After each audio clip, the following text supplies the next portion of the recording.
आज है 11 नवंबर 2024 दिन सोमवार। Welcome back to clean news UP. चलिए देखते हैं उत्तर प्रदेश की 25 फटाफट बड़ी खबरों को। गंगा एक्सप्रेसवे से जुड़ेगा नोएडा एयरपोर्ट और यमुना एक्सप्रेसवे, अलाइनमेंट में बदलाव के 3 विकल्प। मेरठ से प्रयागराज तक बन रहे 594 किलोमीटर लंबे गंगा एक्सप्रेसवे को नोएडा इंटरनेशनल एयरपोर्ट और यमुना एक्सप्रेसवे से जोड़ने के लिए 79 किलोमीटर लंबा लिंक एक्सप्रेसवे प्रस्तावित है। यमुना प्राधिकरण ने इस लिंक एक्सप्रेसवे के अलाइनमेंट में बदलाव के लिए 3 विकल्प सुझाए हैं, जिससे बेहतर कनेक्टिविटी के साथ साथ औद्योगिक और लॉजिस्टिक विकास को भी बढ़ावा मिल सकेगा।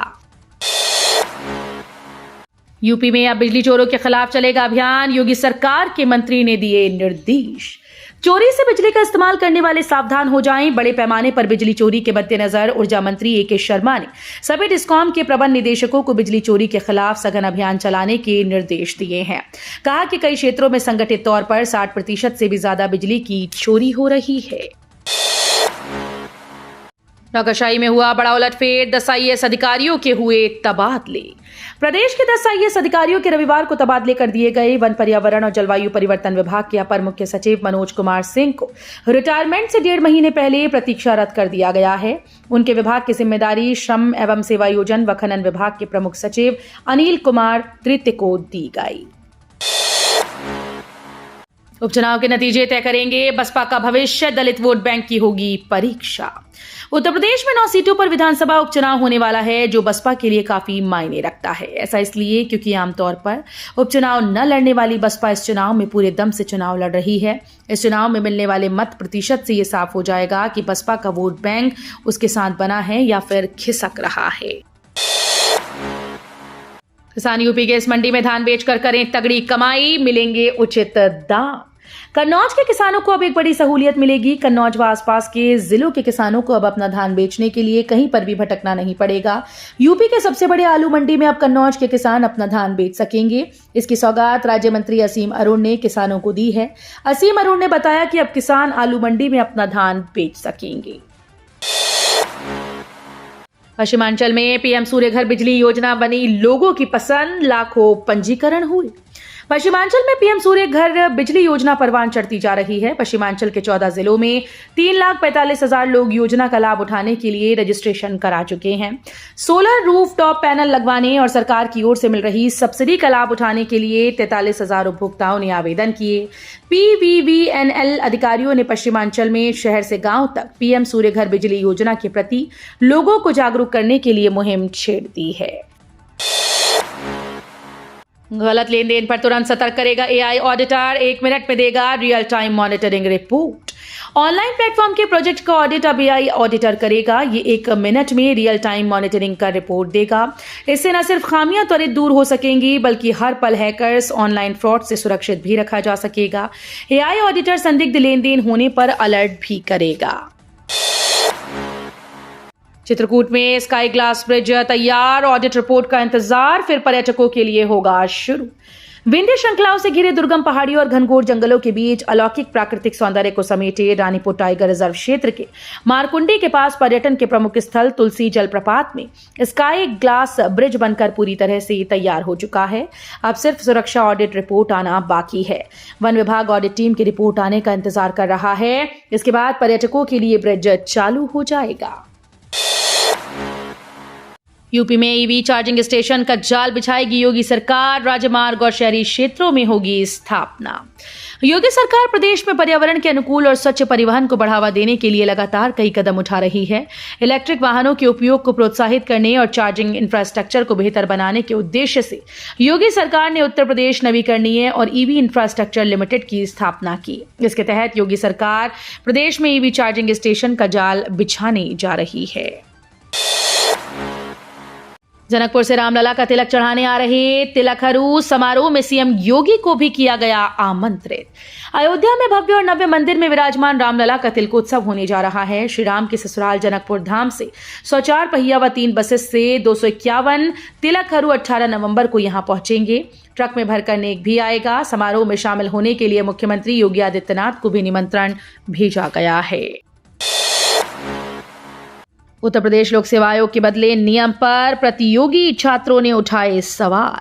सम्मिलित राज्य प्रवर अधीनस्थ सेवा 2024 प्रारंभिक परीक्षा और समीक्षा अधिकारी सहायक समीक्षा अधिकारी 2023 प्रारंभिक परीक्षा एक की बजाय 2 दिन में कराने के उत्तर प्रदेश लोक सेवा आयोग के फैसले को लेकर मचे बवाल के बीच प्रतियोगी छात्रों ने कई सवाल उठाए। प्रतियोगी छात्रों का तर्क है कि जिस आयोग की भर्तियों की जांच सीबीआई कर रही हो, जिसके ऊपर उच्च न्यायालय में पीसीएसजे जैसी प्रारंभिक परीक्षा की कॉपी बदलने और हेरफेर के आरोप सिद्ध हो चुके हैं, उनके मानकीकरण पर भरोसा क्यों और कैसे करें। मुलायम सिंह यादव को भी कष्ट हो रहा होगा, उनका सपूत सीएम योगी का अखिलेश यादव पर निशाना। उत्तर प्रदेश के मुख्यमंत्री योगी आदित्यनाथ ने करहल में समाजवादी पार्टी के अध्यक्ष अखिलेश यादव पर निशाना साधते हुए कहा कि उनका आचरण अपने पिता और सपा संस्थापक स्वर्गीय मुलायम सिंह यादव की भावनाओं के विरुद्ध है। मुलायम सिंह यादव मुख्यमंत्री शनिवार को मैनपुरी के करहल और सीसामऊ में एक चुनावी जनसभा को संबोधित कर रहे थे। उन्होंने कहा कि अखिलेश यादव की सपा कांग्रेस की गोदी में खेल रही है। मुलायम सिंह यादव को भी कष्ट हो रहा होगा कि उनका सपूत सपा को कांग्रेस के पास गिरवी रखकर पार्टी का सत्यानाश करने पर उतारू है। उपचुनाव से पहले बसपा में बड़ी कार्रवाई, 3 पदाधिकारियों को पार्टी से निकाला, 3 और बड़े नेता भी रडार पर। विधानसभा उपचुनाव प्रचार के दौरान बहुजन समाज पार्टी में उठापटक शुरू हो गई। पार्टी हाईकमान ने अनुशासनहीनता और पार्टी विरोधी कार्य करने के आरोप में मेरठ मंडल के प्रभारी प्रशांत गौतम, जिला प्रभारी दिनेश गाजीपुर और महावीर प्रधान को पार्टी से निष्कासित कर दिया है। 25 मिनट में आईआईटी से सेंट्रल स्टेशन पहुंचाएगी मेट्रो। इस माह शुरू हो जाएगा भूमिगत ट्रेन का संचालन। अब वो समय दूर नहीं जब आप आईआईटी से कानपुर सेंट्रल मेट्रो स्टेशन तक मेट्रो से मात्र 25 मिनट में पहुंच सकेंगे। भूमिगत स्टेशन पर यात्रियों को हर 10 से 12 मिनट में मेट्रो मिलेगी। इसी महीने इस रूट पर ट्रेन के संचालन का ट्रायल किया जाएगा। सब कुछ सही रहा तो नए साल की शुरुआत में यात्रियों को ये सुविधा मिलने लगेगी। यूपी के जिले में स्थापित हुआ सेना का टैंक। यूपी के अंबेडकर नगर जिले में हवाई अड्डे के सामने योगा पार्क में 1971 के दशक का सेना का टैंक स्थापित किया गया। इसे देखने के लिए लोगों की भारी भीड़ जुट रही है। टैंक के किनारे खड़े होकर लोग सेल्फी ले रहे हैं। टैंक स्थापित होने के बाद पार्क में धीरे धीरे देखने वालों की भीड़ बढ़ रही है। अधिकांश लोगों का कहना है कि उन्होंने कभी नजदीक से सेना के टैंक को नहीं देखा था। पहली बार इस टैंक को देखने का सौभाग्य प्राप्त हुआ है। प्रयागराज पहुंचे सीएम योगी को याद आए अतीक और मुख्तार अंसारी, अखिलेश पर बोला बड़ा हमला। उपचुनाव के बीच प्रयागराज पहुंचे सीएम योगी आदित्यनाथ ने सपा प्रमुख पर बड़ा हमला बोला। सीएम योगी आदित्यनाथ ने कहा कि यूपी का कोई ऐसा अपराधी नहीं, ऐसा कोई माफिया नहीं जो समाजवादी पार्टी का शागिर्द ना रहा हो। उन्होंने आरोप लगाया चाहे प्रयागराज का अतीक अहमद हो, गाजीपुर का मुख्तार अंसारी, अम्बेडकर नगर का खान मुबारक, ये सभी के सभी समाजवादी पार्टी के प्रोडक्शन हाउस की उपज थे। लखनऊ में फिर बुलडोजर एक्शन। अयोध्या में 30 लाख से अधिक ने की परिक्रमा। यूपी की राजधानी लखनऊ में एक बार फिर से बुलडोजर एक्शन हुआ। यहां अवैध बताए जा रहे कैसरबाग के एक निर्माणाधीन अवैध कॉम्प्लेक्स को ध्वस्त कर दिया गया। लखनऊ विकास प्राधिकरण ने रविवार को शहर में अवैध निर्माणों पर ध्वस्तीकरण अभियान चलाया है। आरोप है कि इस इमारत में नीचे के 2 फ्लोर का बेसमेंट तैयार किया जा रहा था, इसे अवैध माना गया। बहराइच में एटीएस ने 3 मदरसों के रिकॉर्ड खंगाले, फंडिंग समेत कई बिंदुओं की जा रही जांच। बहराइच में भी एटीएस ने दस्तक दी है। शनिवार की रात शहरी क्षेत्र के 3 मदरसों के अभिलेखों के एटीएस के अधिकारियों ने खंगाले। इसमें मान्यता प्राप्त मदरसे भी बताए जा रहे हैं। इनका भौतिक सत्यापन संग विदेशी फंडिंग की जांच के लिए बैंक खातों को भी जांचा जा रहा है, ताकि तथ्यों के आधार पर ऐसे मदरसों पर कानूनी कार्रवाई की जा सके।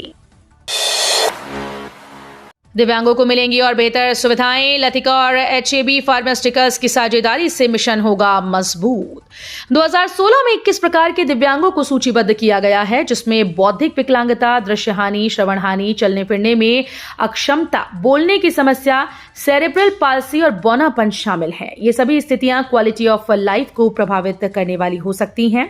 ऐसे लोगों को सशक्त बनाने और दिव्यांगों के जीवन को सुलभ बनाने के लिए गैर लाभकारी संगठन लतिका निरंतर काम कर रही है। अयोध्या में 14 कोसी परिक्रमा के चलते नेशनल हाईवे बंद, सर्विस लेन पर लगा लंबा जाम। उत्तर प्रदेश के बाराबंकी से निकले लखनऊ अयोध्या नेशनल हाईवे 27 पर वाहनों का भारी जाम लग गया। भीषण जाम के चलते सर्विस लेन में भी हल्के वाहनों का चलना दुश्वार हो गया। दरअसल अयोध्या में 14 कोसी परिक्रमा की शुरुआत हुई, जिसके चलते हाईवे को बंद रखा गया। जानकारी के मुताबिक कार्तिक महीने में शुक्ल पक्ष नवमी के दिन अक्षय नवमी का त्योहार मनाया जाता है। इसको लेकर प्रभु श्री राम की नगरी अयोध्या में 14 कोसी परिक्रमा शुरू हुई।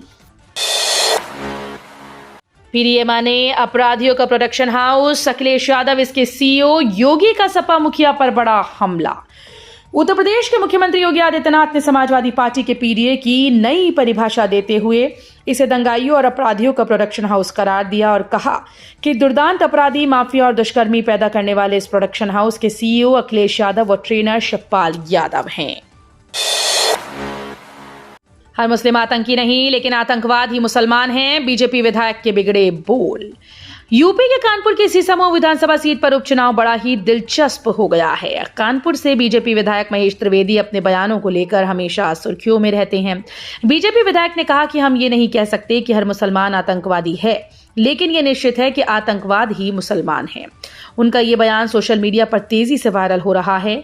किदवई नगर विधानसभा सीट से बीजेपी विधायक महेश त्रिवेदी अपने बयानों को लेकर सुर्खियों में रहते हैं। महाकुंभ में सरकार का बड़ा गिफ्ट, यूपी में 7 टोल प्लाजा हो जाएंगे टैक्स फ्री।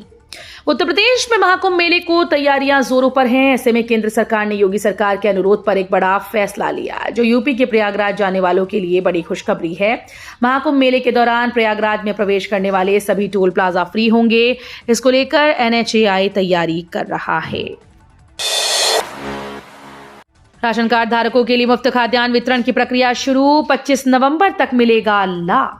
उत्तर प्रदेश के राशन कार्ड धारकों के लिए जरूरी खबर है। राष्ट्रीय खाद्य सुरक्षा अधिनियम के तहत कार्ड धारकों को निःशुल्क खाद्यान्न का वितरण शुरू हो गया, जो 25 नवंबर तक जारी रहेगा। इसके तहत पात्र गृहस्थी राशन कार्ड धारकों को प्रतिमाह 1 यूनिट पर 2.5 किलो गेहूं व 2.5 किलो चावल मिलेगा।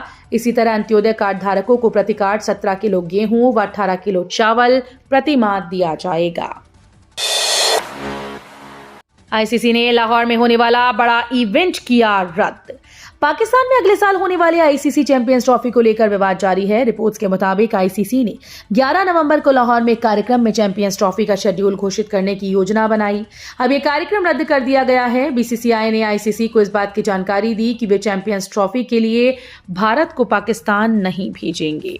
तो ये थी आज की 25 फटाफट बड़ी खबरें। अगर आपको न्यूज पसंद आई हो तो वीडियो को लाइक और शेयर जरूर करें। धन्यवाद।